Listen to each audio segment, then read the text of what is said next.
Di sini sudah sajikan sebuah masalah, namun apapun masalahnya minumnya teh botol sosro gitu ya. Selalu hadapi masalah dengan senyuman, jadi smile plus solution. Biar apa? Iya betul, biar ada inspirasi gitu kan ya. Ya. Oke, number one.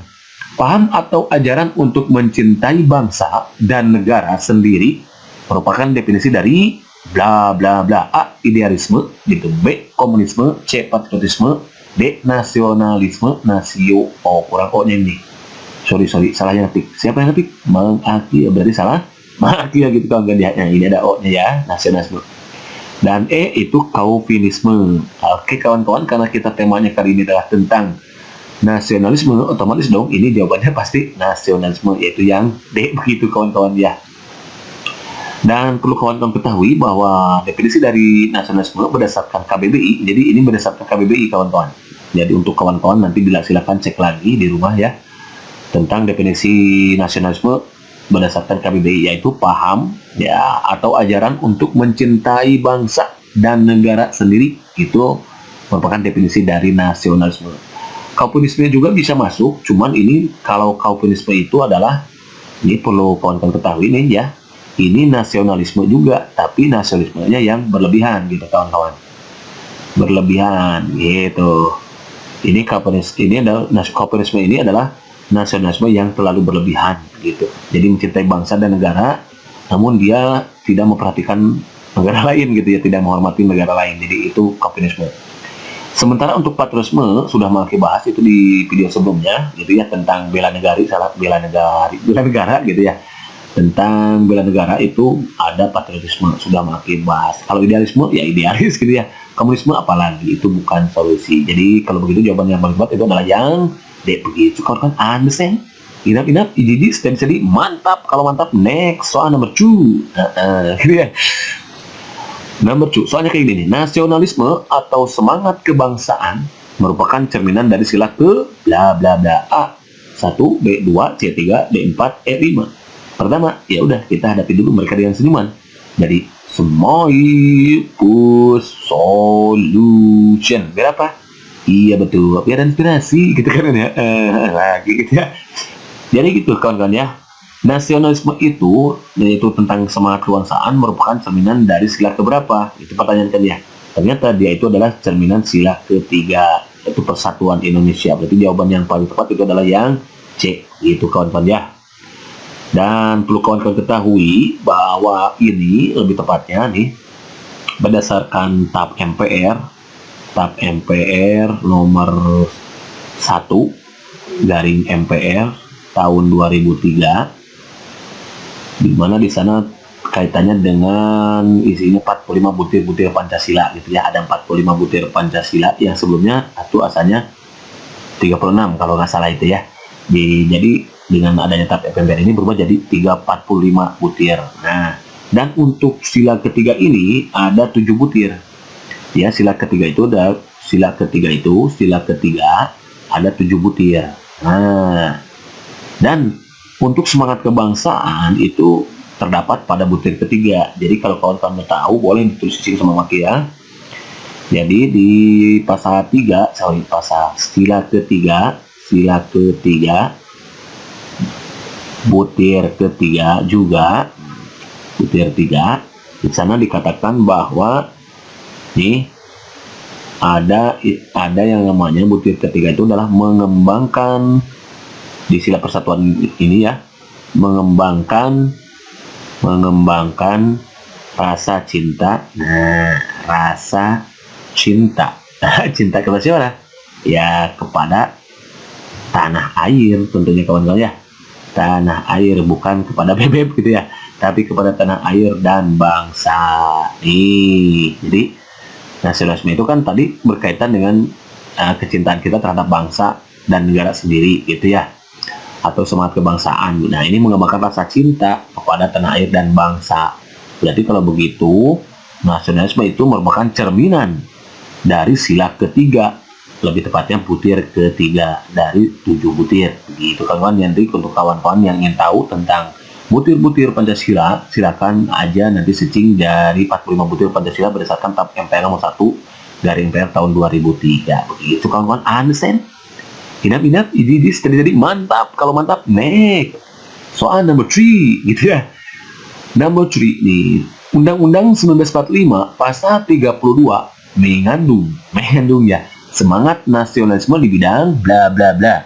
A. Budaya, B. Ekonomi, C. Sosial, D. HAM, E. Politik. Pertama, ya udah kita hadapi dulu mereka dengan senyuman. Jadi smile plus solution. Biar apa?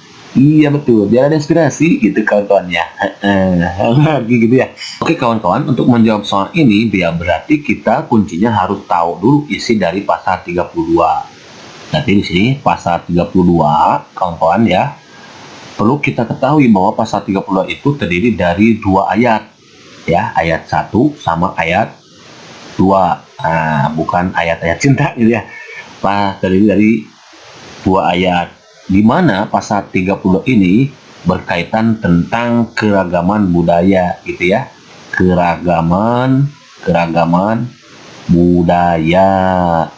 Nah, berarti sudah kelihatan tuh di sini. Yaitu mengandung semangat nasionalisme di bidang apa? Keragaman budaya. Berarti di budaya, yaitu di option yang A gitu, sudah kelihatan ya. Jadi yang ini wrong gitu. Untuk lebih jelasnya, kita sebagai wawasan tambahan aja nih, pasal 32 itu bunyinya nih, kalau mau tahu ya. Atau kalau nggak salah sudah mengakibatkan itu video bagaimana cara cepat kita menghafal undang-undang gitu ya. Seperti pasal 1, misalkan kita cukup mengingat Republik tahu, ya re-nya itu ayat 1 yaitu negara Indonesia adalah negara republik gitu kan ya.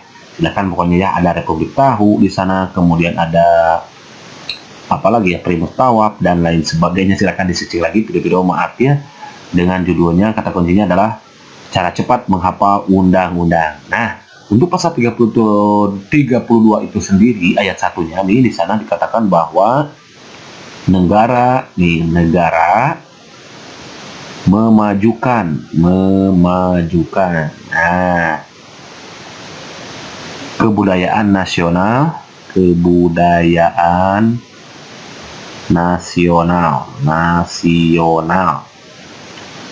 Indonesia, gitu di tengah. Nah, di tengah apa?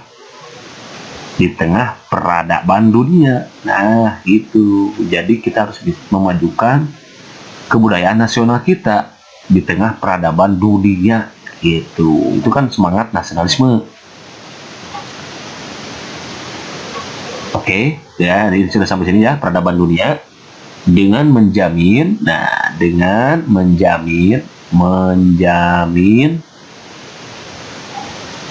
kebebasan masyarakat, ya, masyarakat, oke, gitu ya. Dalam apa? Memelihara dan mengembangkan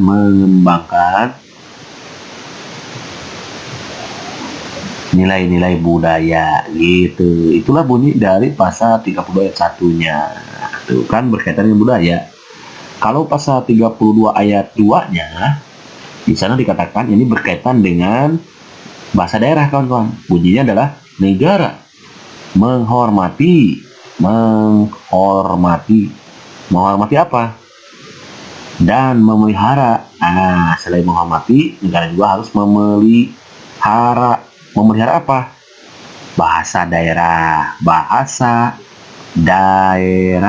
Nah, sebagai apa? Sebagai kekayaan budaya nasional. Itu kawan-kawan. Makanya kalau di sekolah-sekolah itu ada yang disebut dengan mulok kan, waktu kawan-kawan masih sekolah di SMP atau SMA gitu ya, ada yang disebut dengan mulok, yaitu muatan lokal, yaitu bahasa daerah biasanya. Kalau yang Jawa Barat itu berarti bahasa daerah itu bahasa Sunda, dan di daerah yang lain berbeda juga gitu kawan-kawan. Itu tujuannya adalah untuk memelihara di samping menghormati bahasa daerah sebagai kekayaan budaya nasional. Jadi kalau begitu, jawaban yang paling tepat untuk kasus soal nomor 3 ini adalah yang A. Begitu kan kawan? Understand? Inap, ini steady, mantap. Kalau mantap, next soal nomor 4. Oh, Ternyata number 4 ini terhalangi. Ya, I'm sorry ini nggak apa-apa ya, masih kelihatan. Nasionalisme yang mendasarkan pandangannya bahwa setiap bangsa berhak memperjuangkan kesejahteraan bangsanya berdasarkan cara sendiri merupakan jenis nasionalisme bla bla bla. A. Tradisional, B. Integral, C. Liberal, D. Jacobin, E. Humaniter. Oke, gitu kan ya. Oke kawan-kawan, kalau untuk menjawab soal ini berarti kita harus mengetahui jenis-jenis nasionalisme. Namun sebelumnya ya udah kita hadapi dulu mereka dengan senyuman. Jadi Smile Push Solution. Dia apa? Iya betul. Dia ada inspirasi gitu kan ya. Ada lagi ya. Jadi kawan-kawan perlu kita ketahui ini nasionalisme yang sudah kita tadi pelajari definisinya itu ada 5 jenis. Satu itu ada yang disebut dengan nasionalisme humaniter. Kedua nanti akan ada yang disebut dengan nasionalisme Jacobin. Ketiga nanti ada nasionalisme tradisional. Oke. Keempat ada yang disebut dengan nasionalisme liberal, dan kelima itu ada yang disebut dengan nasionalisme integral. Nah, untuk humaniter, Jacobin, tradisional, definisinya liberal, integral ini di penjelasannya adalah ada, yaitu dari kita harus tahu nih humaniter apa sih, gitu. Jacobin apa, tradisional apa, liberal apa, integral apa. Jadi kalau humaniter itu adalah jenis nasionalisme, maksud singkat aja adalah jadi nas gitu ya. Nasionalisme yang mendasarkan pandangan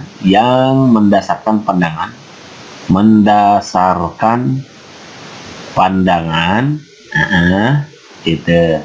Ini berarti ya pandangannya nih, sudah ada pandangan nih bahwa setiap bangsa berhak memperjuangkan kesejahteraan bangsanya berdasarkan caranya sendiri. Itu humaniter gitu ya, oleh dirinya sendiri itu kawan-kawan. Oh berarti kalau begitu jawaban yang paling tepat untuk kasus nomor 4 ini adalah yang E. Begitu kawan-kawan, understand? Ingat, ini tadi mantap. Kalau mantap, next. Oke, number 5. Nah, di sini ada lagi nih. Berikut merupakan jenis-jenis nasionalisme. Ya, sudah kita bahas ya, makanya lanjut ke sini. Jadi nggak ditulisin di sini untuk definisi dari Jacobin, tradisional, liberal, integralnya. Kita lanjutin di nomor 5 ini, gitu ya. Kecuali ya, berarti yang ditanyakan adalah yang bukan integral. Tadi kan ada humaniter, ada liberal, ada ideal, nggak ada nih. Jacobin ada, berarti yang nggak ada itu adalah ideal, gitu ya. Jadi untuk kasus nomor 5 ini, karena yang satu lagi bukan ideal tapi integral. Untuk definisi humaniter sudah kita bahas tadi ya di soal nomor 4. Tadi kawan-kawan lagi kalau masih ini kelihatan, putar lagi aja, di pause dulu gitu ya, dicatat gitu ya pemahamannya. Pokoknya kalau ini nanti kata kuncinya aja dikasih sama Maki ya, cara cepat kita mengetahui, mengingat definisi dari kelima jenis nasionalisme ini. Kalau integral itu adalah, di definisinya, dia adalah nasionalisme nas. Akhir singkat jadi nas ya. Yang menekankan kepentingan,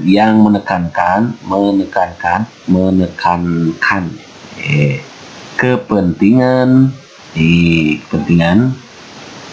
nasional. Nah, itu integral. Di atas ada gitu ya, maksudnya ada di atas kepentingan individu. Kepentingan nggak cukup, ke atas aja ya, individu gitu kawan-kawan. Jadi definisi dari nasionalisme integral adalah nasionalisme yang menekankan kepentingan nasional ada di atas kepentingan individu. Sementara humaniter tadi sudah kan. Lanjut kita ke liberal. Liberal itu adalah sama, dia adalah nasionalisme. Di sini kata depannya ya, yang menekankan pentingnya dunia.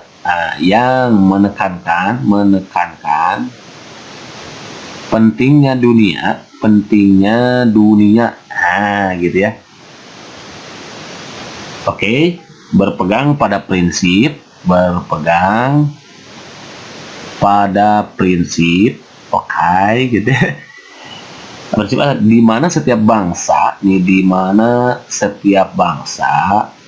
Oke, setiap bangsa berhak menentukan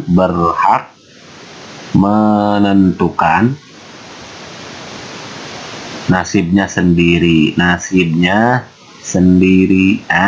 habis sama dengan humaniter.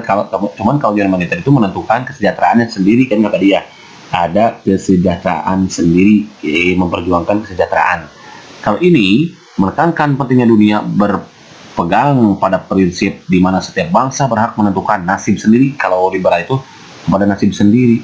Kemudian untuk Jacobin ini definisinya adalah nasionalisme. Kalau Jacobin itu yang demokratis, ya dia itu yang nasionalisme yang demokratis.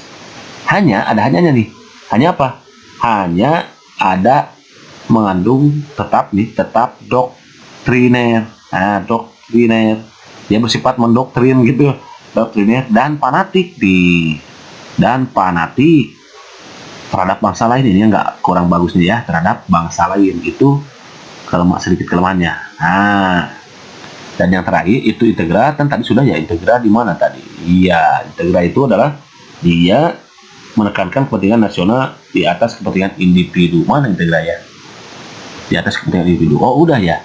Berarti yang belum itu apa? Jacobin, liberal, humaniter. Oh, satu lagi itu adalah bukan integra. Integra kan sudah di sini. I'm sorry. Iya ya. I'm sorry. Salah yang nulis nih. Siapa yang nulis? Mahaki ya, berarti salah. Mahaki ya gitu kan. Harusnya di sini adalah tradisional. Oke, tradisional. Jadi satu lagi adalah nasionalisme tradisional. Apa? What is the meaning nasionalisme tradisional? Nah, dia itu adalah nasionalisme. Iya. Yang menekankan, sama yang menekankan apa? Nah, kalau tradisional itu adalah keunikan setiap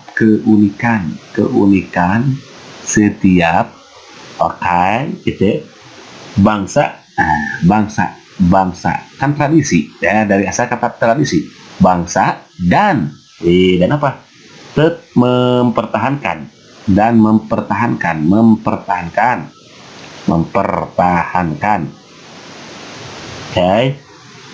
tradisi. Nah, tradisi dan sejarahnya gitu kawan-kawan ya. Oke, kalau kita kan ini semua panjang-panjang nih, cara mudah mengingatnya begini. Humaniter berarti dia adalah nasionalisme yang menekankan pada kesejahteraan ya, berpegang pada apa tadi di sini nih. Pokoknya ada kata kesejahteraan ya, Mana tadi? Berdasarkan pandangannya. Nah, ini memperjuangkan kesejahteraan. Nah, itu berdasarkan cara sendiri. Oke. Jadi kesejahteraan dengan cara sendiri itu adalah definisi dari nasionalisme humaniter. Kalau integra tuh apa? Ada kata dasarnya itu adalah kepentingan nasional. Ada di atas kepentingan yang lain. Kalau liberal itu adalah liberal itu dunia. Nah, ada kata dunianya nih. Menekankan pentingnya dunia berpegang pada prinsip di mana setiap bangsa berhak menentukan nasib sendiri. Jadi dunia pentingnya dunia. Jadi ada kata dunia. Maksudnya sorry ini. Ada kata dunia, lalu setiap bangsanya itu berhak menentukan nasibnya sendiri. Kalau Jacobin itu adalah nasionalisme yang demokratis, hanya ada doktriner dan fanatik terhadap bangsa lain. Itu Jacobin. Kalau tradisi paling enak deh. Ya, kita ingat aja sama kata dasar tradisionalnya, tradisi. Oh ya, udah berarti ada kata tradisinya nanti, begitu kawan-kawan. Ya, jadi lebih mudah diingat. Kalau humaniter itu ada kata sejahtera dengan diri sendiri. Kalau integral itu ada kata kepentingan nasional di atas kepentingan yang lain individu, gitu ya. Liberal itu ada dunianya dan berhak menentukan nasib sendiri. Jacobin itu sifatnya demokratis namun ada doktriner ya dan fanatik. Selesai deh, gitu kawan-kawan. Understand? Ini jadi mantap. Kalau mantap, next soal nomor 3. Ini sudah muncul nih. Ini soal yang terakhir ya. Untuk sementara Maki berbagi 6 soal dulu. Insya Allah di kemudian hari Maki tambah lagi soal-soal yang lebih hot. Pokoknya Maki akan selalu update. Insya Allah ya. Mudah-mudahan bisa setiap hari. Pokoknya kita berdoa saja. Semoga kawan-kawan juga Maki selalu dalam keadaan sehat walafiat. Amin ya Allah. Amin. Nih. 3 titik sejarah penting pertumbuhan dan perkembangan nasionalisme di Indonesia adalah kebangkitan nasional, Proklamasi Kemerdekaan, dan bla bla bla. A. Sumpah Pemuda, B. Budi Utomo, C. BPPKI, D. PPKI, dan E. Panitia Kecil. Pertama, ya udah, kita hadapi dulu mereka yang seniman. Jadi Smile Plus Solution. Biar apa? Iya betul, biar ada inspirasi gitu kan ya. Oke kawan-kawan, perlu kita ketahui bahwa 3 titik sejarah penting. Jadi lahirnya nasionalisme di Indonesia itu ada sejarahnya. Ada 3 titik gitu, 3 titik sejarah penting. Nah, sejarahnya lahirnya nasionalisme di Indonesia. Satu apa? Satu itu adalah kebangkitan nasional. Nah, kebangkitan nasional. Oke. Kedua itu adalah adanya proklamasi kemerdekaan. Proklamasi kemerdekaan Republik Indonesia gitu kan. Dan yang terakhir itu adanya apa? Adalah Sumpah Pemuda. Bukan Sumpah Serapah ya, tapi Sumpah Pemuda. Nih, gitu kan kawan. Jadi, hal yang mendasari lahirnya nasionalisme di Indonesia itu ada 3 titik sejarah penting. 1 itu kebangkitan nasional, 2 proklamasi kemerdekaan, dan 3 Sumpah Pemuda. Sumpah Pemuda gitu ya. Kalau proklamasi kemerdekaan itu kan tahun 1945 nih. Sumpah Pemuda itu tahun berapa? Masih ingat gak dulu waktu di SD atau SMP itu? SD SMP ya. Oh, langsung sarjana ya, nggak apa-apa lah. Jadi Sumpah Pemuda itu tahun 1928. Sementara kebangkitan nasional itu salah satunya contohnya ditandai dengan lahirnya Budi Utomo, gitu ya. Budi Utomo tahun berapa? Tahun 1900. Iya betul, 8. Nah, ketiga hal inilah yang mendasarinya lahirnya nasionalisme di Indonesia. Jadi ada kebangkitan nasional dengan lahirnya Budi Utomo tahun 1908, kemudian proklamasi kemerdekaan. Ya setelah ini, jadi ada setelah Budi Utomo ada Sumpah Pemuda, baru proklamasi kemerdekaan itu yang ketiga. Nah, 3 titik ini yang menjadikan adanya nasionalisme di Indonesia. Untuk lebih lanjutnya, insya Allah Maki akan bahas di video-video selanjutnya ya, terkait dengan sejarah lahirnya nasionalisme di Indonesia. Begitu kawan-kawan. Jadi untuk sementara ini saja dulu. Berarti kalau begitu jawaban yang buat untuk yang nomor A apa? Nomor 6 apa? Iya A gitu ya. Bukan nomor A6 gitu ya, tapi nomor 6A. Begitu ya, itu Sumpah Pemuda. Begitu kawan-kawan. Understand? Inap-inap, ijis dari sini, mantap.